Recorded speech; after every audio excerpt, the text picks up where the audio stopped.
जम्मै कुरा तपाईँलाई गलत सिकाएका रहेछन् नि त, तपाईँले घृणा भनिदिनु पर्यो नि त्यसो भए त। त्यो उनीहरूले 2-3टा गल्ती गरे, 2-3टा गल्ती गरे। एउटा गल्ती उनीहरूले देशको स्वतन्त्र सार्वभौमिकताको निम्ति लामो समयसम्म राष्ट्रसँग सहकार्य गर्नुपर्ने रहेछ भन्ने बुझेनन्, यो गल्ती हो। दोस्रो कुरा के भने उनीहरूले नेपालको परिवर्तन कसरी हुन्छ, यो रुसको जसरी हुँदैन अथवा चिनको जसरी हुँदैन भने कसरी हुन्छ भन्ने, नेपालमा पटक पटक ससाना परिवर्तन हुँदै अनुकूल स्थितिमा मात्रै ठुलो परिवर्तन हुने रहेछ यो देशले बताएको छ नि। जसरी 7 सालमा अलिकति भयो, 17 सालमा अलिकति भयो, 46 सालमा अलिकति भयो, 63 सालमा अलिकति भयो, अहिले यसले के गर्ने हो, यसपछि यो अहिलेको यो 5औँ परिवर्तनकै क्रममा छौँ, यसले अर्को परिवर्तन मागिरहेको छ देशबाट। यसरी थोरै परिवर्तन गर्दै आमूल परिवर्तनमा देश जानिरहेको छ। यो बाटो पनि हाम्रो गुरुले बुझेनन्। यति 2टा कुरा बुझेन, अरू धेरै कुरा बुझे। त्यस कारण अब यी 2टा कुरा नबुझेको सन्दर्भमा मैले उनीहरूलाई मुर्दाबाद भन्न मिल्दैन, तर यी 2टा कुरा गलत हुन्। उनीहरूले कुनै कलुषित मन राखेर होइन, उनीहरूले वस्तु नेपालको भू राजनीतिलाई ठिक ढङ्गले नबुझ्दा मार्क्सवादलाई ठिक ढङ्गले जोड्न सकेनन् होइन। हो यो गल्ती गरे हो, यो गल्तीलाई गल्ती भनिन्छ, तर यसो भनेर मैले मेरा अग्रजहरूलाई मुर्दाबाद भन्दिनँ। अन्तिममा एउटा प्रश्न,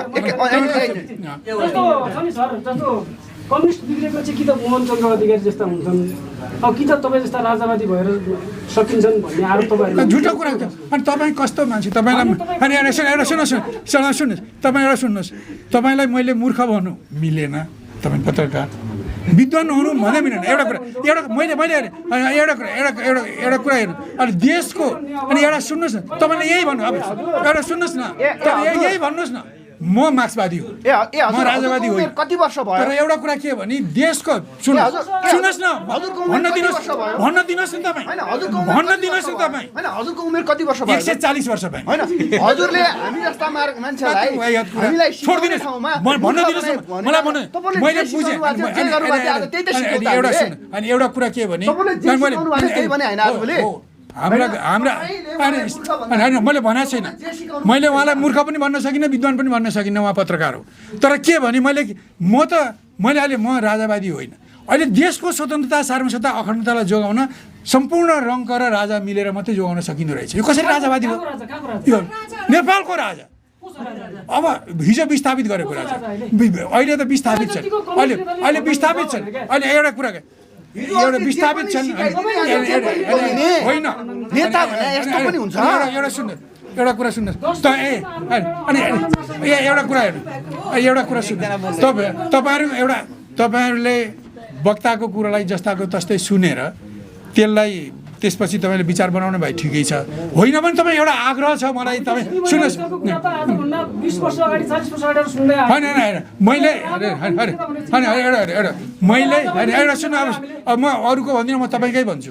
के भन्छु भने 2018 सालमा आएर हामीले के टुङ्गोमा पुग्यौँ, त्यो भलै त्यो 5-7 वर्ष हामीलाई छलफल गर्न, अध्ययन गर्न हामीलाई लाग्यो। हामी के टुङ्गोमा पुग्यौँ भने नेपालमा विदेशीहरूले विधानसभा मार्फत राजालाई फालेर नेपाललाई आफ्नो नियन्त्रणमा खोजेका रहेछन्। यही हो निषेधको राजनीति र रणनीति भनेको। यो कुरालाई बुझेँ कि 78 सालदेखि मैले भन्दैछु कि देश अहिले परिवर्तनको 5औँ उपचरणमा छ।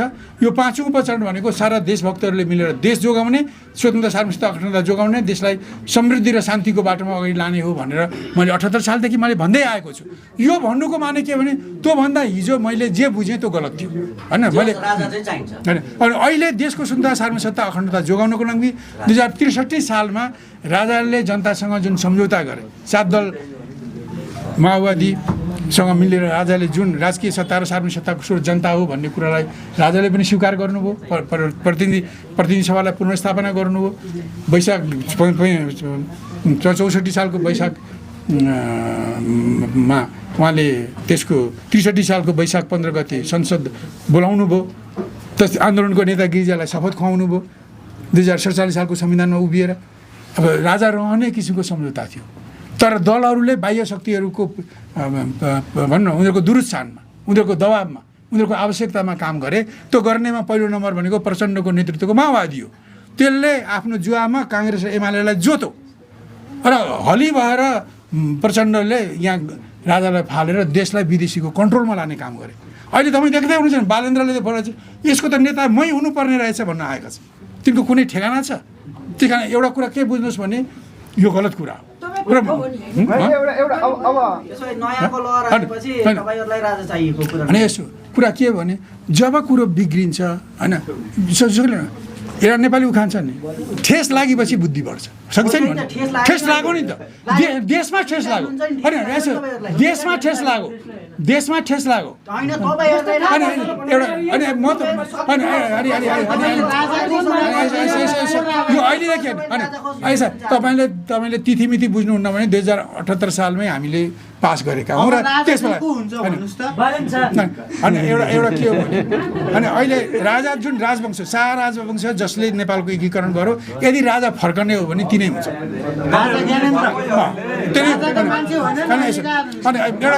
अनि एउटा सुन्नुहोस् न यो गर्दैनन् र यो नगरेर देशलाई अब जुन ढङ्गको आशंका बालनमाथि लगाइएको छ अनि टिओबीको काममा चढेर आए टिओबीको निम्ति उनले काम गर्ने हुन् र अमेरिकनले सुरक्षा र समृद्धिको निम्ति यसलाई सघाउँछु भन्दै गर्छ त्यही बाटोमा गएर नरकमा जाने भए नरकमा गएपछि भन्नुपर्छ कसैले मैले चाहिँ नरकमा पुग्नुभन्दा पहिले नै देखेर मैले भनेको यद्यपि मैले भनेको पनि ढिलो भयो म त छिटो भन्नु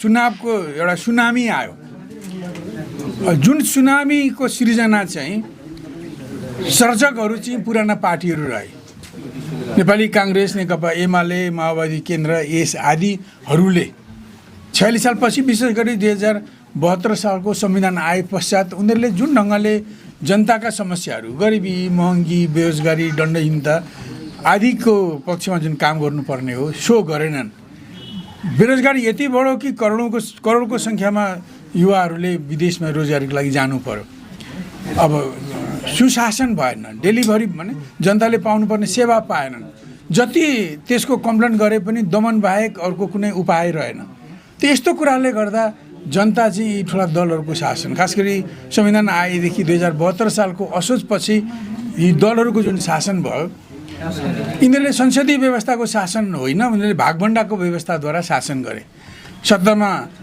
प्रमुख दोस्रो दल बसेर सरकार चलाउने र दुईटा मिलेपछि अरू सबै झिना मसिना भए उनीहरूलाई पेलेर जाने जनताको आवाज पटक्कै नसुन्ने त्यही कारण यो संसदीय परिपाटी पनि नभएर संसदवादी दलहरूले भागभण्डाको परिपाटी सुरु गरे र गएर सत्ता टिकाउन उनीहरूले जनता रिजाउने होइन उनीहरूले आफूले राजस्व दोहन गरेर आफूलाई भोलिको चुनावमा पैसा बिछ्याउने स्थितिमा पुर्याउने कुरालाई ध्यान दिए बाह्य शक्तिहरूलाई रिजाउने कुरालाई उनीहरूले ध्यान दिए त्यसले गर्दा किनभनेदेखि भोलि चुनावमा जनतालाई पैसा बिछ्याएर उनीहरूलाई किन्न सकिहालिन्छ भन्ने उनीहरूले गलत सोच राखे यसरी यिनीहरूकै कारणले गर्दा जनता यी दलहरूबाट आजित भए असन्तुष्ट भए आक्रोशित भए दलहरूले उनीहरूलाई मौका नदिएको पनि भएन 72 सालपछि भन्ने हो भने 74 सालपछि एमाले र माओवादी केन्द्रले मिलेर चुनाव लडे झन्डै दुईटै बहुमत नजिकमा सिट पाएका हुन् अब त्यसपछि सरकारमा जाने बेलामा उनीहरूले पार्टी एकीकरण गरे डबल नेकपा बनाए अब त्यो ठाउँमा पुगेर पनि उनीहरूले त्यसलाई जोगाउन सकेनन् आपसमा लाभ र स्वार्थको निम्ति लडाई अन्ततगत त्यो पार्टी दुईटा मिलेर माओवादी केन्द्र र एमाले मिलेर नेकपा बनेको थियो पछि 4टा गुट भएर त छुट्यो एमाले एउटा अलग्गै गयो माओवादी केन्द्र अलग्गै हो एमालेबाट छुटिएर माधव नेपालको नेकपा एकीकृत समाजवादी बन्यो र अर्को वामदेवको एउटा एकता समूह भनेर अर्को समूह बने दुईटा मिलेर एकजुट भए 4टा भएर फुटेर निस्किए त्यसबेला पनि उनीहरूले जनताको अपेक्षा अनुसार काम गर्न सकेनन् पहिलेको कुरा हो पछि 79 को चुनावपछि पनि पटक भन्न सरकार बदल्दै जाने क्रममा यो 81 सालको असार 17 गते ठुलो दल सबभन्दा ठुलो दल पहिलो दल नेपाली काङ्ग्रेस र दोस्रो दल नेकपा एमालेको बिचमा एउटा सहमति बन्यो 7 बुँदे सहमति बन्यो र असारको 30 गतेदेखि उनीहरूले सरकार चलाए त उनीहरूले संविधान संशोधन गर्छौँ सुशासन ल्याउँछौँ विदेश नीतिलाई सन्तुलित बनाउँछौँ आर्थिक विकासलाई गतिशील बनाउँछौँ आदि इत्यादि भने पनि केही पनि काम गरेनन् र जनताले उनीबाट धेरै अपेक्षा राखे तर कुनै पनि कुरा नहुँदा जनताबाट विरोध हुनु स्वाभाविक थियो अब विभिन्न शक्तिहरूले अब वास्तवमा 63 साल वैशाख 10 गते भएको सहमति विपरीत 63 साल 65 सालको जेठ 15 गते राष्ट्र संस्थालाई उन्मूलन गरिसके पश्चात त्यसबाट असन्तुष्ट भएका जनताहरूले पनि आवाज उठाइरहेका थिए कि वास्तवमा सहमति विपरीत धोकाधडीपूर्ण ढङ्गले बेइमानी गरेर विदेशी इसारामा ठुला दलहरू माओवादीले एमाले र काङ्ग्रेस र एमालेलाई समेत आफ्नो जुवामा नारेर राष्ट्र संस्थालाई उन्मूलन गर्यो। यसो गर्नु हुने थिएन, यो निषेधको राजनीति गर्यो, यसो गर्नु हुने थिएन। सबै खाले देशभक्तहरू मिलेर नै देश चलाउनु पर्ने अहिलेको घडीमा यो काम गलत भयो भनेर त्यो साइडबाट पनि विरोध त आयो नै। अरू धेरै समुदायले पनि मानिसहरूले विभिन्न दलका तल्लो तहका भुइँ तहका कार्यकर्ताहरूले पनि त्यो राजालाई सहमति विपरीत विस्थापित गरेको कुरालाई उनीहरूले झन् पत्याउँदै गए र वास्तवमा ती पङ्क्तिहरूबाट पनि वास्तवमा गलतै गरेछ यी दलहरूले। वास्तवमा एक खाले सहमति गरेर त्यस विपरीत काम गर्दै राष्ट्र संस्थालाई उन्मूलन गरेछन् र त्यो राष्ट्र संस्थालाई उन्मूलन गरेपछि देशको संरक्षकलाई हटाए जस्तो भयो। एकपछि अर्को गर्दै विदेशीहरूको अगाडि उनीहरूले देशको स्वतन्त्रता सार्वभौमिकता अखण्डतामा सम्झौता गर्दै गए। पछिल्लो सम्झौता 65 सालको जेठमा राष्ट्र संस्थालाई हटाएपछि संविधानमा धेरै गलत कुराहरू विदेशीहरूको पनि पारे गएर 78 सालको फागुन 15 गते संसदबाट एमसिसीको सम्बन्धमा नेपाल सरकारले गरेको सम्झौतालाई संसदबाट पारित गरे, त्यसलाई कानुन बनाए। हामीसँग जस्तो विभिन्न किसिमको पूर्वाधार निर्माण, सडक, हस्पिटल विभिन्न निर्माण गर्ने सम्झौता विभिन्न मुलुकसँग भएको छ हैन। चीनसँग भएको छ, भारतसँग भएको छ, जापानसँग भएको छ, बाटो बनाउने, अस्पतालहरू बनाउने अथवा अरू कामहरू गर्ने। तर कुनै पनि सम्झौतालाई संसदबाट पास गरेको थिएन। त्यो एमसिसीसँग गरेको सम्झौतालाई संसदबाट पास गरियो किनभने त्यो सम्झौतामा धेरै नेपालको संविधान कानुनलाई त्यो सम्झौता मुनि राखेका कुराहरू धेरै त्यो सम्झौतामा छन्। जस्तो कि त्यो सम्झौतामा लेखिएका कुरा र नेपालको संविधान कानुन बाजे भने त्यो संविधानमा लेखिएका कुरा लागू हुन्छन् भन्ने लेखिएको छ। नेपालको संविधान कानुन लागू हुँदैन। त्यो एमसिसी भनेको अमेरिकाको एउटा कर्पोरेसन हो र अमेरिकाको कानुन अन्तर्गत बनेको र त्यस अन्तर्गत त्यो सञ्चालन हुन्छ र त्यसले बनाएको कानुन अमेरिकाको कानुन माथि हुने, हाम्रो संविधान कानुन चाहिँ तल हुने सम्झौतालाई संसदबाट पास गरेपछि त्यो कानुन भयो। अब नेपालको कानुनले नै अमेरिकाको कानुन चाहिँ नेपालको संविधान कानुनभन्दा माथि हुन्छ भन्ने लेखिसकेपछि हामी एक किसिमले त्यो पास गरेर, जुन पास गर्नेमा नेकपा एमालेको महत्त्वपूर्ण भूमिका छ, माओवादी केन्द्रको भूमिका छ, नेपाली काङ्ग्रेसको भूमिका छ, अरू त्यसका समर्थकहरू राप्रपा लगायतका कयौँ मान्छेहरूको त्यसमा भूमिका छ र त्यसरी त्यो पास गरेपछि त्यो लगायत अरू धेरै कुराहरू चाहिँ हामी चाहिँ अमेरिकी कानुन मार्फत गयौँ। अब त्यसमा बौद्धिक सम्पत्ति त्यसबाट आर्जन हुने जुन 500 मिलियनको जुन एमसिसीका दुईवटा प्रोजेक्ट, सडक स्तर उन्नति गर्ने र हाइटेन्सन लाइन बनाउँदै अब बुटोल भएर गोरखपुरसम्म त्यसलाई जोड्ने र हाम्रो बिजुली चाहिँ भारतमा निर्यात गर्ने, भारतको बिजुली नेपालमा ल्याउने भनेर ती कुराहरू गरिए र त्यसको माने हाम्रो विद्युत उत्पादन चाहिँ बिक्रीको लागि हो, हाम्रो देशमा खपतको लागि होइन। हाम्रो घरेलु खपत, उद्योगमा खपत, यातायातमा खपत, व्यवसायमा खपत, सबै कुरामा देशको इलेक्ट्रिफिकेसन गर्नुभन्दा विद्युत बिक्री गरेर धनी हुने झुटो सपना देशलाई देखाउनको निम्ति त्यो हाइटेन्सन लाइन गोरखपुरसँग जोडिने आयो र अर्को सडकको स्तर उन्नति गर्ने कुरा आयो। यी त विकासका कुराहरू। एकापट्टि त्यो हाइटेन्सन लाइन बनाउने उद्देश्यसँग हामी सहमत छैनौँ, देश सहमत हुनु हुँदैन, त्यो गलत छ। अब सडक स्तर उन्नति हुँदा विकास हुन्छ भने पनि ती दुईवटा कुरा गर्ने नाममा जुन सम्झौता गर्यो त्यसले नेपालको संविधान कानुनलाई अमेरिकाको संविधान कानुन मात्र राखियो। त्यसपछि त्यो एमसिसीमा काम गर्ने भनेर जोसुकै मान्छे आए पनि, जहाँका जुन मुलुकका नेसनलहरू नागरिकहरू आए पनि नेपाल सरकारले एमसिसीका कर्मचारी भनेपछि आँखा चिम्लेर उनीहरूलाई यहाँ आवासीय भिसा दिनुपर्छ। तिनीहरूका काम मान्छेहरूलाई 14वटा ट्याक्सबाट उन्मुक्ति दिनुपर्छ। एमसिसीका भूतपूर्व कर्मचारी अथवा वर्तमान कर्मचारीलाई नेपालको कानुन लाग्दैन, उनीहरू अदालतबाट उन्मुक्ति पाउँछन्। उनीहरूले यहाँ कसैलाई सिधै ठ्याङ्गै गोली हानेर मारे पनि उनीहरूलाई नेपाल सरकारले पक्ड्न सक्दैन, उसलाई कानुन लाग्दैन। र बौद्धिक सम्पत्ति हामी पनि पाउँछौँ, तर सञ्चालन अमेरिकाले गर्छ। त्यसको लेखा हेर्ने सबै अमेरिकाका मान्छेहरू छन्। यद्यपि MCA भन्ने त्यसको नेपाल शाखा छ, मिलेनियम च्यालेन्ज अकाउन्ट भन्ने, त्यसका पदाधिकारीहरू नेपाली भए पनि त्यो चल्छ अमेरिकी कानुनले, नेपाली कानुनले चल्दैन। र यो दुईवटा प्रोजेक्ट सिधाइ बित्तिकै त्यसले बोरिया बिस्तारा बाँधेर त्यो फिर्काउने होइन। त्यो MCAले अर्को कुनै कम्पनीसँग यहाँभित्र अर्को प्रोजेक्ट गर्ने सम्झौता गऱ्यो भने त्यो प्रोजेक्टको अवधिभरि पनि त्यो रहन्छ। त्यही कारण त्यो भनौँ न असीमित समयसम्म रहने गरी त्यसलाई ल्याइएको छ। र यस प्रकार त्यसको मातहतमा भनौँ न यहाँ नेपाललाई आफ्नो अखडा बनाउने, खास गरिकन उसले अहिलेको दुनियाँमा होइन, अब चीनले जुन ढङ्गले हाम्रो उत्तरको छिमेकी चीनले जुन ढङ्गले आर्थिक विकास गर्यो, त्यसले जुन ढङ्गले आफ्नो विज्ञान प्रविधिमा विकास गर्यो, जुन ढङ्गले उसले आफ्नो सुरक्षा संयन्त्रहरूमा विकास गरेको छ, त्यो दुनियाँको अमेरिका पछिको दोस्रो पावरको रूपमा अगाडि बढिरहेको छ। र आउँदो 10-20 वर्षमा त्यसले अमेरिकालाई उछिन्ने सम्भावना छ। अनि त्यसलाई रोक्नको निम्ति अमेरिकाले IPS भन्ने हिन्द प्रशान्त रणनीति ल्यायो, यो डोनाल्ड ट्रम्पको पहिलो पालामा होइन। त्यस बेला नि उनले 2017तिर नै त्यो हिन्द प्रशान्त रणनीति ल्याए र केपी ओलीको सरकारले त्यो हिन्द प्रशान्त रणनीतिमा नेपाललाई पार्टनर बनाएको छ।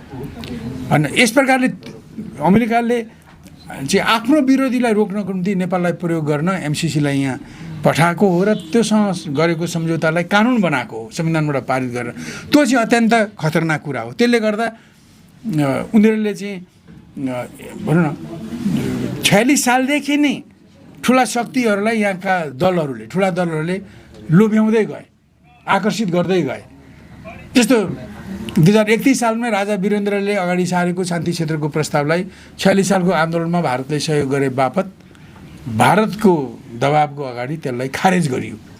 47 सालको संविधानमा नेपाललाई शान्ति क्षेत्र घोषणा गर्ने प्रस्ताव छैन। त्योभन्दा अगाडि त्यो संविधानमा पनि त्यो संलग्न थियो। त्यसको माने के हो भने शान्ति क्षेत्रको प्रस्तावले नेपाललाई कसरी सहयोग गर्थ्यो भने शान्ति क्षेत्रको प्रस्ताव मान्ने मुलुकले नेपालमा शत्रुतापूर्ण गतिविधि गर्न, आफ्नो भूमि प्रयोग गर्न दिनु हुँदैन। र नेपालले पनि त्यो मुलुकको विरुद्धमा, जसले त्यो शान्ति क्षेत्रको प्रस्ताव मान्छ, उसको विरुद्धमा आफ्नो भूमि प्रयोग गर्न दिँदैन। खास गरिकन त्यसलाई अङ्ग्रेजीमा होस्टाइल गतिविधि भन्छन्, जसलाई युद्ध जस्तो गतिविधि, राज्य विप्लव गर्ने, राज्य परिवर्तन गर्ने जस्तो गतिविधि त्यो शान्ति क्षेत्रको प्रस्ताव मान्ने मुलुकले नेपालको विरुद्ध गर्न दिनु हुँदैन र नेपालले पनि उसको विरुद्ध गर्न दिनु हुँदैन। यो हाम्रो निम्ति राम्रै कुरा थियो। त्यो कुरालाई भारत 116 मुलुकहरूले, विश्वका मुलुकले समर्थन गरे पनि त्यसलाई चाहिँ भारतले समर्थन गरेन। किन गरेन भन्दा 2052 सालपछि नेपालमा चाहिँ नहुने काम, सशस्त्र आन्दोलन गरेर राज संस्थालाई फ्याँक्ने र कथित जनगणतन्त्र ल्याउने उद्देश्य बोकेको माओवादीलाई सघाउनु त्यसको उद्देश्य रहेछ। र तपाईँ हामीलाई थाहा छ कि 2052 सालको फागुन 1 गतेदेखि माओवादीले सशस्त्र आन्दोलन गरे, जसलाई उनीहरूले जनयुद्ध भन्छन्। मेरो विचारमा त जनयुद्धै होइन, त्यो के भने एउटा भनौँ बलियो मुलुकको, नेपाललाई नरुचाउने एउटा बलियो मुलुकको सहयोग लिएर नेपालको सत्ता परिवर्तन गर्ने त्यो परिवर्तन नेपाली जनता र राष्ट्रको हितमै छैन त कसरी त्यो जनयुद्ध हुनसक्छ? त्यो त एउटा सशस्त्र आन्दोलन भलै हो जसलाई विदेशी शक्तिले आफ्नो पक्षमा प्रयोग गरे होइन। यस प्रकारले उनीहरूलाई यदि भारतले शान्ति क्षेत्रको प्रस्तावलाई मानिरहेको भए उनीहरूले जुन ढङ्गले 2052 सालपछि 10 वर्षसम्म नेकपा माओवादीलाई आतङ्ककारी भनेर घोषणा गर्दै आफ्नो मुलुकमा सुरक्षा दिने, आश्रय दिने, सघाउने जुन काम गरे त्यो गर्न उनीहरूले मिल्दैन थियो। त्यसै कारण उनीहरूले 2046 सालको आन्दोलनमा त्यसबेला संयुक्त आन्दोलन काङ्ग्रेस, एमाले, माले र अरू वामपन्थीहरूको आन्दोलनमा सहयोग गरे बापत त्यसलाई खारेज गरे। यस प्रकार त्यो पछि 52 सालपछि माओवादीलाई भारतमा आश्रय दिन र उनीहरूको मद्दतबाट नेपालमा कथित क्रान्ति गर्न उनीहरूलाई सजिलो भयो होइन। यसरी हामीले उनीहरूलाई पल्कायौँ। त्यसपछि अब हामीले सिमानालाई खुकुलो बनायौँ, बाह्य INGOहरूलाई यहाँ सद्भाव भड्काउनको निम्ति विकास चेतना वृद्धिको नाममा आमन्त्रित गऱ्यौँ। पछि हुँदै गएर भनौँ न 78 सालमा चाहिँ MCC सम्झौतालाई पारित गऱ्यौँ। पछि अब विभिन्न हाम्रा प्राकृतिक स्रोतहरू, नदीको दोहन गर्ने, बिजुलीको दोहन गर्ने काम हामीले विदेशी मुलुकलाई सुम्पँदै आयौँ। हामीले त हाम्रो नागरिकता छँदैछ, तर अरबौँ रुपियाँ खर्च गरेर हामीले परिचय पत्र बनाउने, राष्ट्रिय परिचय पत्र बनाउने नाउँमा हाम्रो नागरिकतालाई विस्थापित गर्ने विदेशी योजनालाई पारित गर्यो नेपाल सरकारले।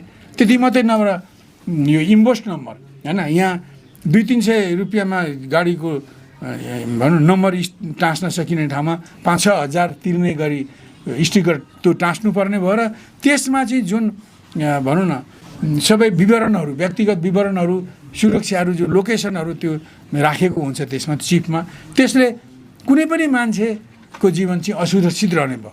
हाम्रो मुलुकको प्रधानमन्त्री, हाम्रो मुलुकको राष्ट्रपति, हाम्रो मुलुकको कमान्डर इन चिफ आइजीहरूको गाडीहरूमा पनि ती चिप्सहरू रहेपछि अब इरानको सुलेमानीलाई जसरी इरानकै भूमिमा उनीहरूले भनौँ न क्षेपास्त्रले प्रहार गरेर सिध्याए, त्यस्तै गर्न सकिने इम्पोस्ट नम्बर राखियो र ती सबै चिप्सहरू चाहिँ विदेशमा स्टोर हुन्छन् होइन।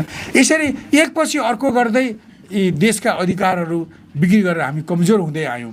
अहिले आएर जस्तो भनौँ यति गरेपछि 78 सालपछि जब एमसिसी आएपछि नेपालमा होइन स्टेट पार्टनरसिप प्रोग्राम भन्ने अमेरिकाको एउटा सशस्त्र सेनासँग नेपालको सशस्त्र पुलिसको, सशस्त्र अमेरिकी पुलिससँग नेपालको सशस्त्र पुलिसको विपद व्यवस्थापनको निम्ति सम्झौता गर्ने एउटा कागज आयो, जुन कागजमा लेखिएको कुरा लिक हुँदा जनताले बुझे कि त्यसरी गर्ने हुँदा त्यो अमेरिकाको त्यो सशस्त्र पुलिसलाई युनिफर्म लगाएर हतियार बोकेर नेपालमा हिँडुल गर्न पाउने अधिकार दिनुपर्ने, उनीहरूलाई सुरुमै ब्यारेक नभए पनि हाम्रो आर्मी पुलिसको ब्यारेकमा बस्न दिनुपर्ने, पछि उनीहरूलाई ब्यारेक बनाइदिनु पर्ने, हामीले उनीहरूको निम्ति अलग्गै विमानस्थल बनाइदिनुपर्ने। यस प्रकार त्यो चाहिँ अमेरिकाभित्र त्यो सशस्त्र पुलिस भए पनि बाहिरी क्षेत्रमा विदेशमा त्यसलाई अमेरिकाले सेना नै मान्छ। त अमेरिकी सेना यस प्रकार नेपालमा खुलेआम विचरण गर्ने, नेपालमा गस्ती लगाउने अधिकार दिने गरी एसपिपी सम्झौता गर्ने कुरा प्रयत्न हुँदा त्यो धेरै अगाडि बढिसकेपछि त्यो कुनै सुरतले त्यो लिक भयो, जनताले बुझेपछि विरोध गरे र त्यसपछि काङ्ग्रेस एमाले आँट गर्न सकेनन् र त्यसलाई अहिले स्थगन गरेको छ। अनि त्यो उनीहरूले गर्न नसकेपछि अब कसले गर्न सक्ने? जसले देशलाई बुझेको छ, विदेशलाई बुझेको छ, देशको शुद्धता सार्वभौमता अखण्डतालाई बुझेको छ, विदेशको चलखल बुझेको छ, त्यस्ता मान्छेहरू सत्तामा रह्यो भने यिनै बुढा पुरानले दिन सक्ने जति दिइसके, अब यिनीहरूबाट थप पाइँदैन। अब यिनीहरूलाई हटाएर अरू मान्छे ल्याउँ, अरू नयाँ मानिसहरूलाई ल्याएर नेपालको सत्तामा राख्न सक्यौँ भने जसको कुनै राजनीतिक पृष्ठभूमि छैन, देशको होइन नेपालको ठुलो राजनीतिक शास्त्र भनेको दिव्य उपदेश हो। पृथ्वीनारायण शाहले देशको एकीकरण गर्दा र एकीकरण गर्ने कसरी र एकीकरणलाई कसरी जोगाउने, राष्ट्रियतालाई कसरी सम्वर्धन गर्ने, हाम्रो विदेश नीति कस्तो लिने, अर्थनीति कस्तो लिने भन्ने सन्दर्भमा पृथ्वीनारायण शाहका भनौँ दिव्य अनुभवहरू होइन, ती दिव्य अनुभवहरू उहाँको निधन हुने बेलामा उहाँले भाइ भारदारलाई नुवाकोटमा सुनाउँदा भाइ भारदारले त्यसलाई सुनेर हस्तलिखित गरेर राखेका रहेछन्, जो 7 सालपछि त्यसको प्रकाशन भयो। त्यसलाई पृथ्वीनारायण शाहका दिव्य उपदेश भनियो, कसैले त्यसलाई पृथ्वी विचार भन्छन्, कसैले त्यसलाई पृथ्वी पथ भन्छन्। त्यसमा नेपालको एकताको कुरा, नेपालको सुरक्षाको कुरा, विदेश नीतिको कुरा, अर्थतन्त्रको कुरा राखिएको छ र पृथ्वीनारायण शाह नै पहिलो नेपाली राजनीतिज्ञ हो जसले नेपाल दुई ढुङ्गाको बिचको तरुल हो भनेर हाम्रो भू राजनीतिलाई उहाँले उजागर गर्नुभयो कि त्यसबेला ब्रिटिस इन्डिया दक्षिणमा र चीन उत्तरमा, सामन्ती चीन उत्तरमा छन्। दक्षिणको शासक ब्रिटिस इन्डिया धेरै चतुर छ, अङ्ग्रेजीमा कनिङ भन्न सकिन्छ, धेरै चतुर छ, होस गर्नु। उत्तरको साम्राज्यसँग सम्झौता गर्नु, किन ऊ यति ठुलो छ कि उसले विस्तार गर्न अरू मुलुकलाई को जमिन आफ्नो मुलुकमा गाप्ने कामै गर्न सक्दैन, त्यस कारण उसँग चाहिँ विस्तार घा राख्नु, सम्झौता गर्नु भन्ने पृथ्वीनारायण शाहको उपदेश हो। यो नेपालको भू राजनीतिलाई बुझेर कि हाम्रो आवश्यकता दक्षिणसँग होस गर्ने, किनभने 1824मा जब एकीकरण पृथ्वीनारायण शाहले 1801 विक्रम सम्वतदेखि सुरु गर्नुभयो, पछि यहाँका पृथकतावादी शक्तिहरूले को विरुद्धमा लड्नु पर्यो र यहाँका अलग्गै रहने एकीकरण नचाहनेहरूको हार गुहारमा त्यस बेला जुन चिठी पठाइयो ब्रिटिस इस्ट इन्डिया कम्पनीलाई, उनीहरूले कप्तान किनलोकको नेतृत्वमा 2500 को इन्डो ब्रिटिस भारतीय फौज पठाए किनलोकको नेतृत्वमा। त्यसलाई थाहा पाएर त्यसलाई समय अगाडि नै यो सिन्धुली गढीको आसपासमा उनीहरूलाई घेराबन्दी गरेर छापेमारी युद्धद्वारा परास्त गर्न वंशु गुरुङ लगायत अरू कमान्डरहरू खटाइए र उनीहरूले यति बुद्धिमानीपूर्वक छापेमार लडाइँ लडे कि उनीहरू 2500 मध्ये 1500 जति उनीहरू लडाइँमै सहाय भए। अरू बाँकेकाहरू भागेर केही महिना बारा गरेर बसे।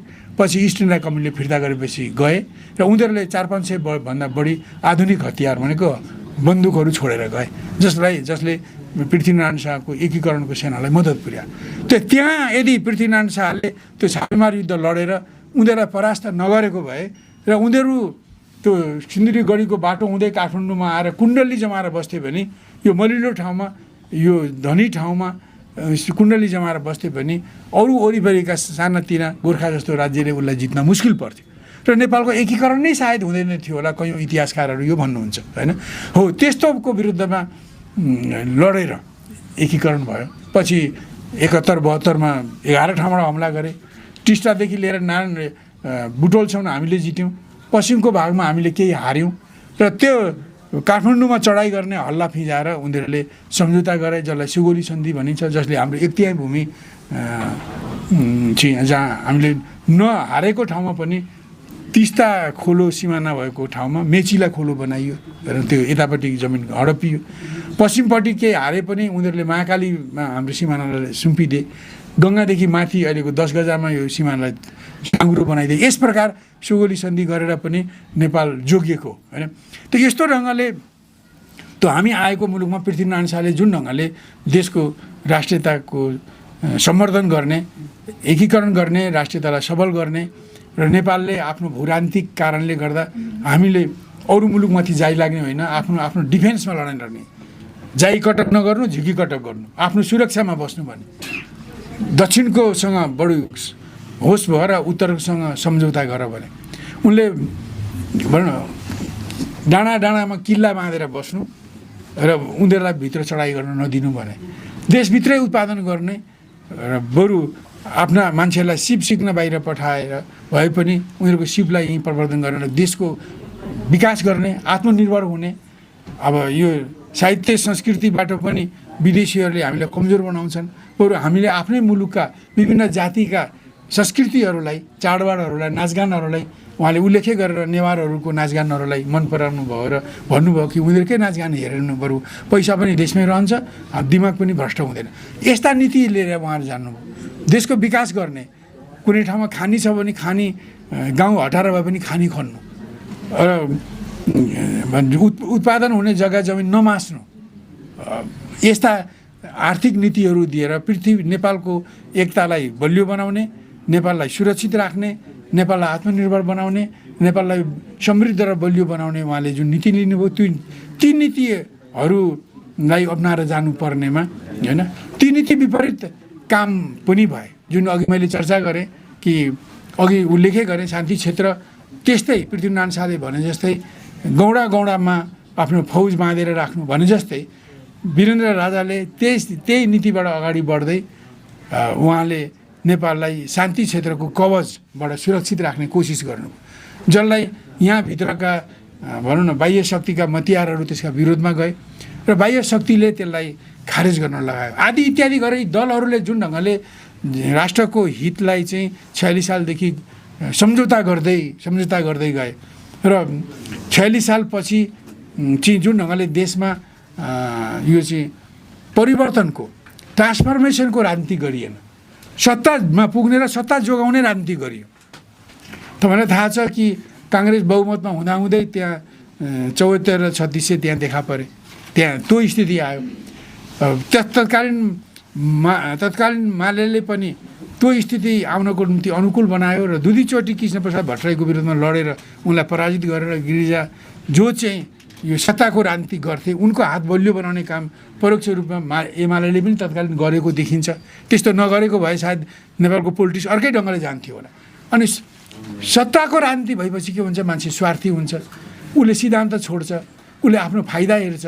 आफ्नो फाइदा भएदेखि देशलाई बिक्री गर्ने बाटोमा जान्छ र त्यो गलत बाटोमा हिँड्दै गएर आज देशमा जुन प्रभावी रहेका ठुला दलहरू काङ्ग्रेस, एमाले, माओवादी, यसका ती आफ्नो स्वार्थको निम्ति देशको स्वतन्त्रता, स्वाभिमान र सुरक्षालाई बलि चढाउने, त्यसलाई कमजोर पार्ने जुन उनीहरूले पोलिटिक्स गर्दै गए, त्यसको विरोध गर्दा त्यसलाई दमन गर्दै गए र मानिसहरू यो सत्ताधारीबाट वाक्क भइरहेको बेलामा यो गएको भदौमा 26वटा एपलाई, सामाजिक सञ्जाललाई प्रतिबन्ध लगाउने कसले तत्कालीन प्रधानमन्त्रीलाई कसले बुद्धि दियो, उनले त्यो काम गरेपछि अब त्यसको विरोधमा युवा विद्यार्थीहरू उठे। त्यसलाई पनि उनले सही ढङ्गले म्यानेज गर्न सकेनन्। अनि पहिलो त उनीहरूले 46 सालपछि दलहरूले अघि मैले भनेको जसरी विदेशीलाई रिजाउने र विदेशीलाई नेपालमा पल्काउने र जनतालाई चिडाउने काम गर्दै गए। अनि त्यसले गर्दा जनता असन्तुष्ट भए, मैले अघि नै भनिसकेँ। र त्यो यही भदौको 23 गते पनि युवाहरूले सरकारलाई सूचना दिएर अनुमति लिएर आन्दोलनमा लागेको बेलामा त्यसलाई सही ढङ्गले म्यानेज गर्न सकेनन्।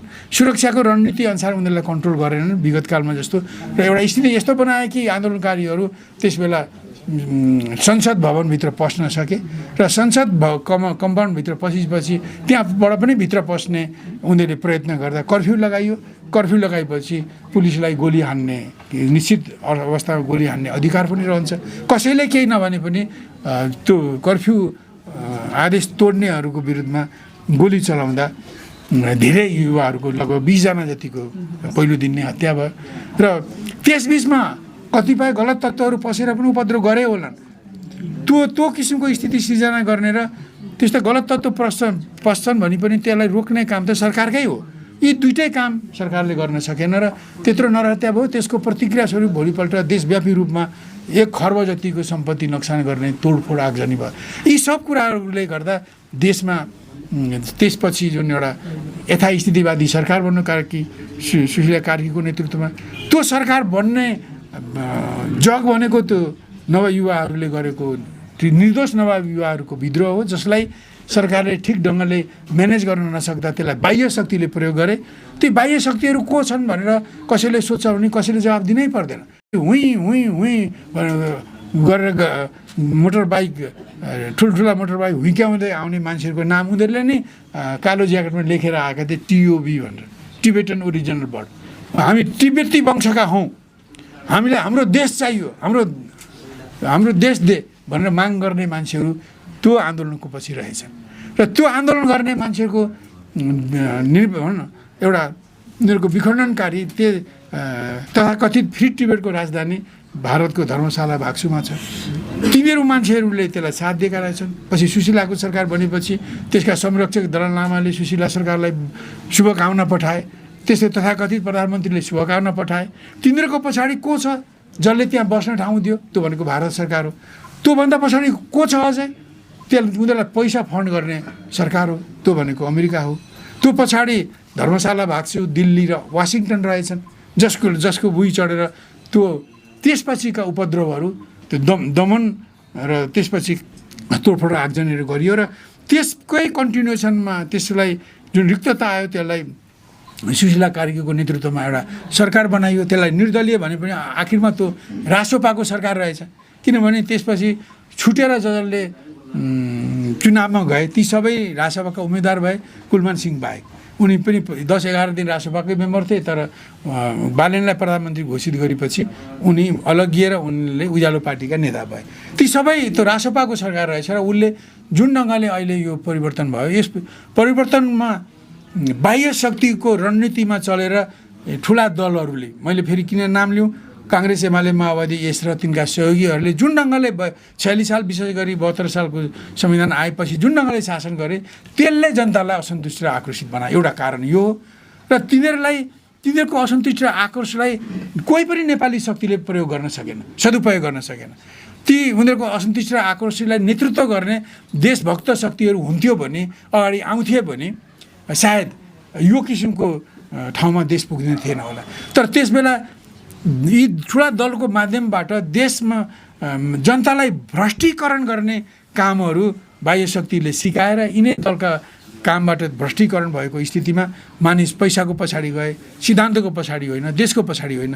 यस्तो स्थिति बनेर चाहिँ अहिले देशमा त्यो सरकार बनेपछि चुनाव त भयो, चुनाव त शान्तिपूर्णै भए पनि विभिन्न किसिमका शङ्का आशंकाहरू विभिन्न लेभलमा छन्। अब ती कुराहरू प्रमाणित नभइकन यसै भन्नु हुँदैन। कतिपयले भनौँ मतपत्र साटियो जस्ता आरोप पनि लगाएका छन् आदि इत्यादिहरू कुरा समयक्रममा हुन् होइन त्यो कुरा प्रष्ट हुन्छ। तर के भने अहिले यो सरकार बनेर जुन आयो, मान्छेले बालेनहरूले जुन घन्टी चिन्ह लिनेहरूले को चाहिँ ठुलै उनीहरूले धेरै पहिलेको भन्दा धेरै सिट ल्याउँछन् होला भनेको मान्छेले उनीहरूले पनि नसोचेको गरी अहिले उनीहरूले सिट ल्याउँदैछन्।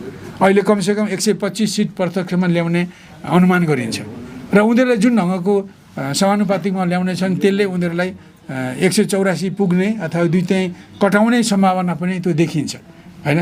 यस्तो किसिमको जुन एउटा सुनामी आयो, पत्याउनै नसकिने एउटा सुनामी आयो जो सायद यति धेरै होला भनेर त्यति नै राजसभाका मान्छेले पनि सोचेका थिएनन् होला। र यी सबै कुरा चाहिँ यो विद्रोहपछि जुन ढङ्गले ठुला दलहरूले यो विद्रोहका कारणलाई महसुस गरेर यसलाई सच्याउने र अब हामी त्यसलाई सच्याउँछौँ भनेर नयाँ नीति कार्यक्रम लिएर हिजो गल्ती गर्ने नेताहरूलाई बदलेर नयाँ नेतृत्व र यो विद्रोहका जुन कारणहरू छन्, जो संविधानमा छन्, जो व्यवस्थामा छन्, दलहरूको विचारमा छन्, दलहरूका नीतिमा छन्, दलहरूको आचरणमा छन्, ती कुरालाई सच्याउने ढङ्गले दल आएको भए सायद अहिले जसरी उनीहरू तिरस्कृत हुनु पर्यो सायद यस्तो हुने थिएन होला। तर त्यसो नगरेकोले गर्दा यति धेरै उनीहरूले लिएको छन् र त्यसले देशमा एउटा ठुलो शक्तिले बहुमत ल्याउँछ र स्थिर सरकार हुन्छ भन्ने जनतालाई लागेको हुनुपर्छ र त्यसले अब स्थिर सरकार भएपछि विकास निर्माण गर्ला भन्ने पनि हुनुपर्छ। तर के भने त्यो जुन शक्तिको आड भरोसामा, जुन शक्तिको मद्दतमा मैले अघि भने त्यो शक्ति भनेको टिओबी हो, धर्मशाला हो, दिल्ली हो र वासिङटन हो।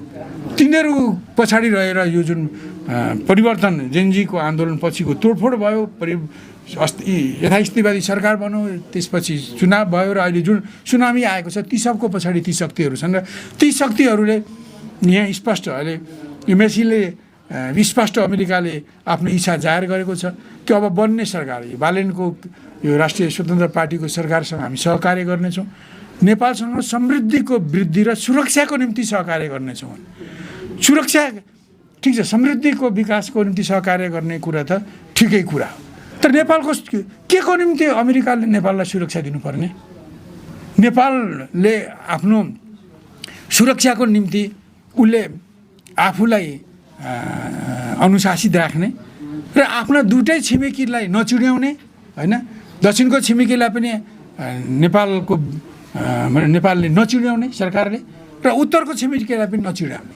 त उत्तरको छिमेकीले होइन उनीहरूको 1949को मुक्तिपछि नै त्यसबेला ताइवान भन्ने एउटा प्रान्त विद्रोह गरेर अलगिएको थियो। उनीहरूले त्यस बेलादेखि नै त्यो प्रान्त उनीहरूकै हो, मकाउ हकङ उनीहरूकै हो होइन। र टिबेट पनि हामीलाई थाहा छ उहिलेदेखि नै चिनको अधीनस्थ रहेको एउटा पार्ट हो, किनभने 3 चोटि तिब्बतसँग नेपालको युद्ध हुँदा त्यसलाई मिलाउनको लागि चीन सरकार नै आएर चीनसँग नै हाम्रो सम्झौता भएको। त्यसबाट पनि के बुझिन्छ भने विगत कालमा पनि त्यो तिब्बत चीनकै एउटा अङ्ग थियो र तिब्बतको चीनको पेकिङ सरकार कमजोर भएको बेलामा त्यसले अलिक बढी अधिकार प्रयोग गर्थ्यो र त्यहाँ कमजोर सरकार र तिब्बतमा बलियो सरकार भएकोमा उसले बढी अधिकार प्रयोग गर्थ्यो होइन।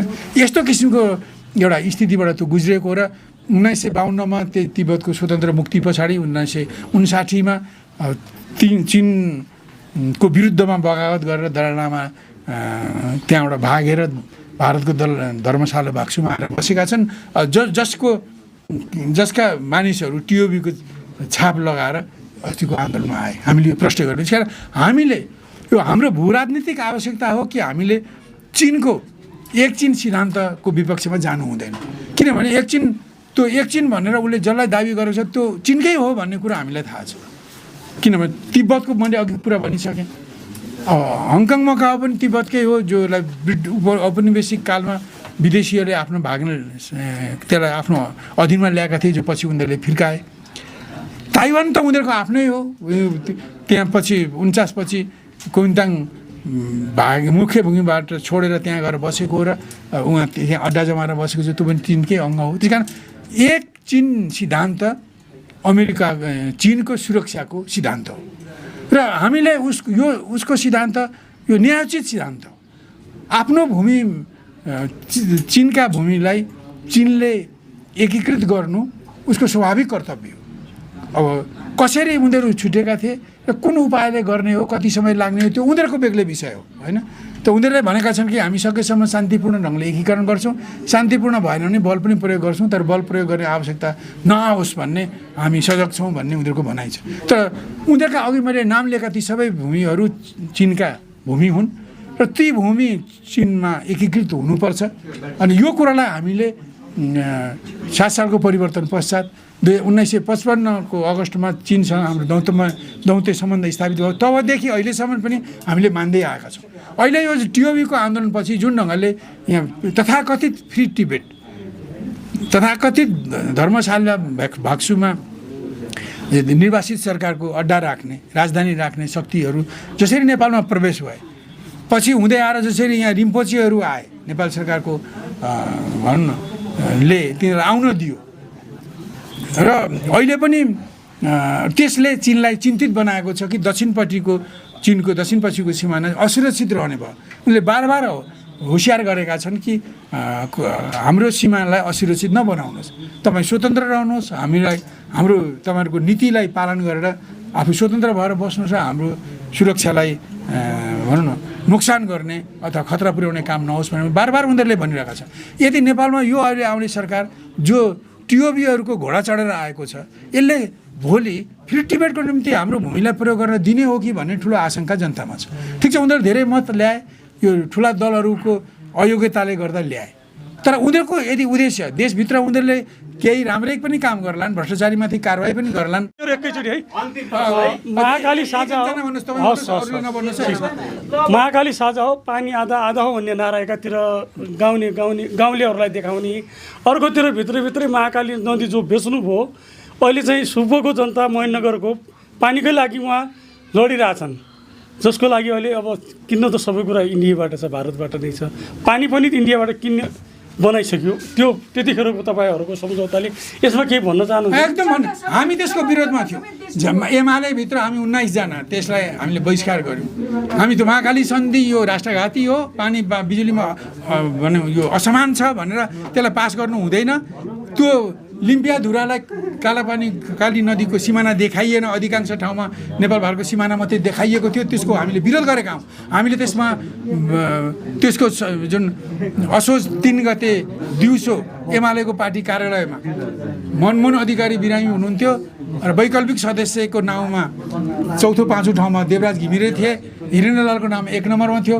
माधव नेपालले 1 नम्बरमा भएको हिरेन्द्रलाललाई तल सारेर यो महाकाली सन्धिको पक्षमा भएको देवराज घिमिरेलाई 1 नम्बरमा ल्याएर मनमोहनको ठाउँमा देवराज घिमिरेलाई ल्याएर देवराज घिमिरेले पछि महाकाली सन्धिलाई 2/3 बहुमतबाट पास गर्नुपर्छ भन्ने कुरामा भोट हालेपछि एमाले त्यसलाई समर्थन गर्यो। त्यसको राति महाकाली सन्धिको विषयमा 2/3 को निम्ति अप्पर हाउस र लोअर हाउसको संयुक्त बैठकमा भोटिङ भयो। त्यो भोटिङमा हामी 19 जनाले त्यसको बहिष्कार गऱ्यौँ। हामी भोटिङमा भाग लिएनौँ। भोटिङमा भाग नलिँदा त्यसमा सङ्ख्या पुर्याउन बल पुग्दैन थियो र हिरणलाल पदम रत्न लगायत केही 2-3 जना साथीहरूले बहिष्कारै गरे। उनीहरू बहिष्कार मात्रै होइन, उनीहरूले विपक्षमै मतदान गरे। हामीले भोटिङमा हामीले भाग लिएनौँ होइन, हामीले बहिष्कार गऱ्यौँ। त्यो बहिष्कार नगरेर भोट हामीले महाकाली सन्धिको पक्षमा हालेका हुन्। त्यस बेलादेखिको हाम्रो विरोध हो। त्यही विरोधको कारणले 54 सालमा एमाले फुटेको तपाईँलाई पनि सम्झना होला होइन। त्यही विरोध अहिले पनि यथावत छ। अर्थ केही बुझिएन सर, महाकाली कोली बेचेको भनेर कसैको टाउकोमा हाल्दिनु होइन। महाकाली बिक्री गर्ने सबभन्दा पहिले सही गर्ने देउबा त्यसपछि प्रकाशचन्द्र लोहनी हुन्। पहिले 2052 सालको माघमा यो के भन्ने पुरा रामायण सुनायो, सीता कसकी जोई भने जस्तो प्रश्न। मैले त रामायण सुनेको म कसरी, मैले त जब भन्छ म विरोधमा थिएँ, म त विरोधमा थिएँ। अनि एउटा कुरा के भने देशलाई अब हेरौँ, यदि अहिले जुन ढङ्गको सिम्टम्स चाहिँ यिनीहरूले देखाइरहेका छन्, अब जुन ढङ्गले टिओबीको घोडा चढेर यहाँ आए, अब उनीहरूले अघि नै मैले भने विकास निर्माणको काम ठिकै गरे पनि यदि उनीहरूले देशको परराष्ट्र नीतिलाई असन्तुलित भनेर छिमेकीहरूलाई खास गरिकन एक चीन सिद्धान्तको विपरीत चीनलाई चिडाउने गरी नेपाललाई युद्धमा धकेल्ने काम गरे भने त्यसलाई सबै मिलेर राजादेखि रङको समेतले मिलेर त्यो कुरालाई रोक्नुपर्छ। त्यो रोक्नको निम्ति रङकहरू अहिले झन् डिभाइडेड छन् होइन। देशमा कम्युनिस्ट पनि देशभक्त छन्, प्रजातन्त्रवादी पनि देशभक्त छन्, वामपन्थी पनि देशभक्त छन्, राष्ट्रवादी पनि देशभक्त छन्, स्वतन्त्र पनि देशभक्त छन्, तर छरिएका छन्, कमजोर छन्। त्यही कारण राजादेखि लिएर यी सबै छरिएका देशभक्तहरू मिलेर मात्रै यो एउटा विश्वको अति महाशक्तिले जुन ढङ्गले दबाब दिइरहेको छ यहाँ नेपाललाई आफ्नो सुरक्षा रणनीतिमा जोत्नको निम्ति, त्यसलाई रोक्नको निम्ति सबै शक्ति, सबै देशभक्तहरू राजादेखि रङसम्मका देशहरू नमिलिकन त्यो काम गर्न साह्रै अप्ठ्यारो।